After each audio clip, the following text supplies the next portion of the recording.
Hello and welcome back to Shakesyear. We are working on Thomas, Lord Cromwell, and we get to hear from Hodge today in Act 2, Scene 2.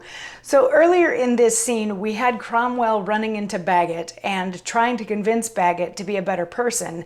And Bagot was basically like, there's no such thing. Everybody's a terrible person. And everybody knows like, oh, it's nice that you're saying all these lovely things, but you're not really that person. And Cromwell was very affronted by that because he prides himself on being an honest and an upstanding person. So he's like, well, maybe I don't want to be in Antwerp anymore if it's the kind of town where everybody runs around doubting people's characters.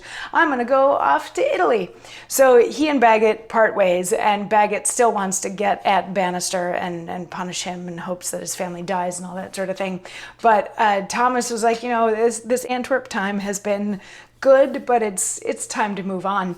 At which point Hodge comes in, and Hodge was one of the blacksmiths from the beginning of the play. So he comes in and he says, "Your son Thomas, quoth you, I have been Thomased.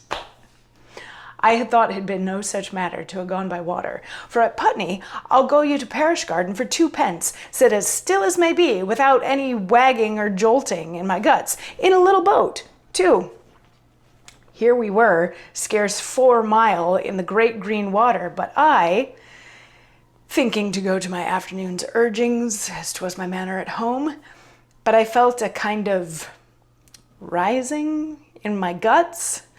At last, one of the sailors, spying of me, "Be a good cheer," says he, "set down thy victuals, and up with it. Thou hast nothing but an eel in thy belly." Well, toot went I. To my victuals went the sailors, and thinking me to be a man of better experience than any in the ship, asked me what wood the ship was made of. They all swore I told them as right as if I had been acquainted with the carpenter that made it. At last we grew near land, and I grew villainous hungry, went to my bag. The devil a bit there was.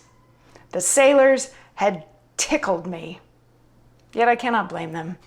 It was a part of kindness, for I in kindness told them what wood the ship was made of, and they in kindness eat up my victuals, as indeed one good turn asketh another. Well, would I could find my master Thomas in this Dutch town, he might put some English beer into my belly.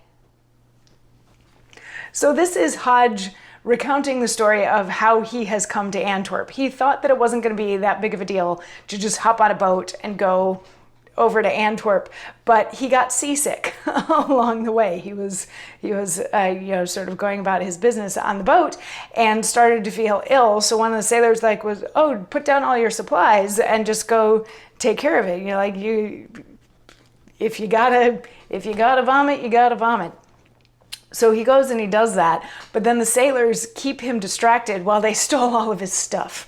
So the boat ride was ending. The sailors were like, thanks, good to see you. He goes back and he gets his bag and there's nothing in it. The sailors had taken all of his food. He had just yacked over the side of the boat. And so when he gets to Antwerp, he's like, I'm sort of hopeful that I can find Master Thomas because I got nothing and I'm really hungry now. Also because he just yacked off the side of a boat. So Thomas, Lord Cromwell, is like, "Oh, Hodge, so good to see you, so good to see you. How is everybody?" sort of thing. And Hodge gives him all sorts of gifts that people have sent along for him. He's like, "Here's some mittens from this person and some stuff from that person," gives him all this stuff. And Cromwell's like, "Thank you, that's very kind, but sadly, I'm not staying in Antwerp. I'm about to get out of here and go to Italy. Do you want to come to Italy with me?" And Hodge is like, Yeah, I'm down. Let's go to Italy. So they decide that they're both going to go off to Italy together and leave Antwerp behind. So nothing like a little seasickness to lighten the mood of what was otherwise perhaps a little bit of a tense scene between Cromwell and Bagot. But anyway, that's the end of Act 2, Scene 2.